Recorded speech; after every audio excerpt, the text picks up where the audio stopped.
पहली बात तो नई सरकार को बने 100 दिन पूरे हो गए हैं। 100 दिन में केंद्र की सरकार ऐसा कोई काम नहीं कर पाई। मुझे याद है चुनाव से पहले लगातार सभाएं होती थी, मीटिंग होती थी और कहते थे कि 100 दिन के अंदर हमारा एजेंडा होगा, अलग अलग मंत्रालय का हमने मापदंड तय किया है। लेकिन दुर्भाग्यवश इन 100 दिन में ये कुछ कर नहीं पाए। और जो बिल पार्लियामेंट में लेकर आए, एक बिल लेकर आए लैटरल एंट्री का, उसमें आरक्षण की कोई प्रावधान की स्थिति नहीं थी, उस बिल को विड्रॉ किया। वक्फ बोर्ड का बिल लेकर आए, उसको विड्रॉ किया। तो सरकार घोषणा करती है, फिर यूटर्न लेना पड़ता है। अभी 2 दिन पहले इन्होंने एक 1 नेशन 1 इलेक्शन की बात करी है और कैबिनेट से पास कराया। उस दिन जहां जम्मू कश्मीर के पहले चरण का मतदान हो रहा था, लोगों का ध्यान भटकाने के लिए ये शगुफा छोड़ा है। और हर बार की तरह इस निर्णय को भी सरकार को यूटर्न लेना पड़ेगा, क्योंकि जो संख्या बल चाहिए पार्लियामेंट में, इतना बहुमत उनके पास है नहीं और किसी से सलाह नहीं, किसी दल से, किसी नेता से। इतना बड़ा देश है, अगर कल मध्यवर्ती चुनाव हो जाते हैं तो क्या पूरे राज्यों में दोबारा चुनाव होंगे? और अलग अलग स्टेट्स की अलग अलग परिस्थिति हैं, अलग अलग टाइमलाइंस हैं, अलग अलग समय है, मौसम, कैसे संभव है? और बिना चर्चा के आपने उसको पारित कर दिया, लेकिन ये कारगर होना लगभग असंभव है। और हम सब जो विपक्ष की पार्टी के लोग, इंडिया अलायंस के लोग हैं, इसके विरोध में हैं। तो ये तो सिर्फ ध्यान भटकाने के लिए घोषणा करी गई है। मुझे लगता नहीं कि बहुत ज़्यादा कामयाब होंगे। जहाँ तक चुनाव की बात है, 4 राज्यों के चुनाव होने थे, ये सिर्फ 2 ही राज्यों में चुनाव करवा पा रहे हैं। बाकी झारखंड और महाराष्ट्र के चुनाव इन्होंने पोस्टपोन किए। जब आप 4 राज्यों के विधानसभा चुनाव नहीं करा पा रहे हैं, राजस्थान में 7 उपचुनाव होने, आप वो नहीं करा पा रहे हैं, तो 1 नेशन 1 इलेक्शन की आप कैसे बात कर सकते हैं?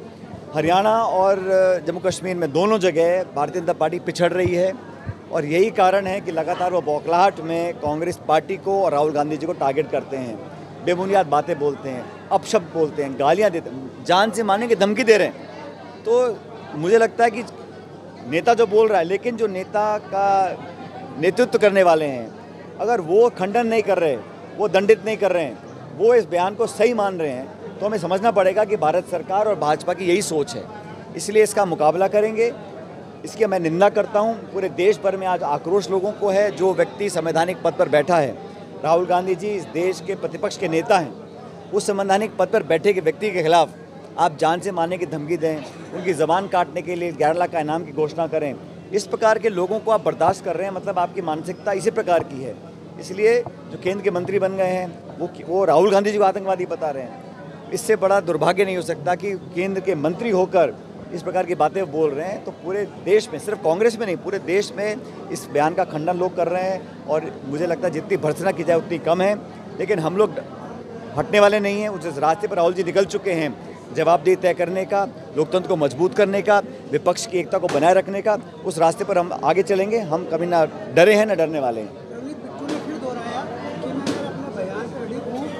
लेकिन जिस तरह से जो राहुल गांधी जी ने जो बयान दिया है, जिसकी तुलना पन्नू से की गई है, पन्नू के बयान और उसके तुलना राहुल जी के बयान की तुलना को उन्होंने बिट्टू जी ने भी बताया कि वो उस पर माफी। ये कांग्रेस के थे, इनकी पूरी 3 पीढ़ियाँ कांग्रेस में थी।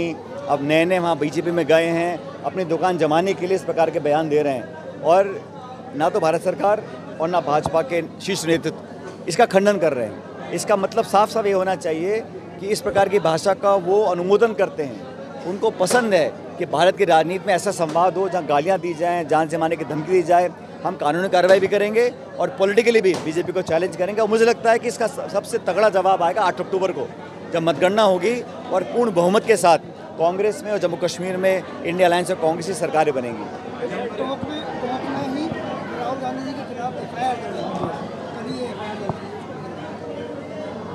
ये क्या राजनीति हो रही है? जिसको आप गाली दे रहे हो, जान से मारने की धमकी दे रहे हो, उसके खिलाफ आप FIR भी करा रहे हो। मतलब मुझे समझ में नहीं आ रहा। आपकी सरकार बनी 10 महीने पहले, आप यहाँ विकास के काम कराओ, जनता की बात को सुनो। और जो खींचतान इस सरकार में हो रही है, इतने सत्ता के केंद्र बन चुके हैं, किसी को मालूम नहीं है कि कौन मंत्री है, कौन नहीं है। सत्ता कुछ बोलती है, संगठन कुछ बोलता है, बिखराव हो चुका है। इतना नेतृत्व में हीन प्रदेश चल रहा है। बड़ा दुर्भाग्य है। सरकार को बने 10 महीने हुए नहीं हैं और अभी से ही पूरा रायता बिगड़ चुका है। तो मुझे बड़ा दुख है कि जो उम्मीदों से सरकार बनी थी, वो उम्मीद पूरी नहीं हो पा रही है। क्या लग रहा है हरियाणा और पूर्ण बहुमत से सरकार बनाएंगे हम लोग। देखिए, ये हमारा इंडिया अलायंस बना था लोकसभा चुनावों के लिए। हमारा इंडिया गठबंधन लोकसभा चुनावों के लिए बना था, लेकिन जिन जिन राज्यों में हम विपक्ष की एकता को एकजुट रख सकते हैं वो हम काम करेंगे। लेकिन मैं इतना कहना चाहता हूँ कि कांग्रेस पार्टी अपने आप में इतनी सक्षम है कि सभी चुनावों पर लड़कर चुनाव हम जीतेंगे, लेकिन फिर भी जो दिल्ली का इंडिया अलायंस के लोगों का निर्णय होगा उस सबको हमें स्वीकार करना होगा। लेकिन हम लोग अपना संगठन, अपने कार्यकर्ता, अपने नेताओं पे हमें इतना भरोसा है कि तमाम चुनौतियों का हम अकेले सामना भी कर सकते हैं।